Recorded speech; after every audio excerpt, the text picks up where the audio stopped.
வணக்கம் நண்பர்களே. சமீபமா பாரம்பரிய நாட்டு வைத்தியரிடம் மூலிகைகள் அதனுடைய பலன்கள் கற்று வருகிறேன்.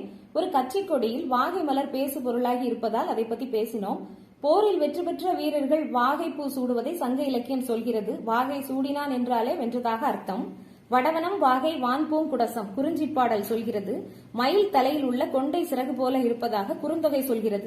இது போன்ற செய்திகள் இருப்பதால் தான் அது நம்ம நாட்டு மரம் என்பதை உறுதியா சொல்ல முடியும். வாகை மரம் சேர மன்னன் நன்னனின் அடையாள மரம். வாகை மரத்தடியில் அவை கூடி பேசியது வாகை மன்றம் எனப்பட்டது. நம் நாட்டு இனம் இளம் மஞ்சள் நிறத்தில் பூக்கள் இருக்கும். பொட்டானிக்கல் நேம் அல்பேசியா லெபெக் என்ற இந்த மரம் ஃபேபேசி ஃபேமிலி சேர்ந்தது. இந்த இனத்தை சேர்ந்த வெளிநாட்டு மரம் சமனியா சமன் பிங்க் நிற பூக்களை கொண்டது. தென் அமெரிக்காவை சேர்ந்த அந்த மரம் 19ஆம் நூற்றாண்டில் இந்தியா உள்ளிட்ட ஆசிய நாடுகளில் பரப்பப்பட்டது. தூங்கு மூஞ்சி மரம் அல்லது பன்னிவாகை என்பது அதனுடைய பெயர். இதன் விதைகள் நம் நாட்டு விதைகள் போல இருக்காது.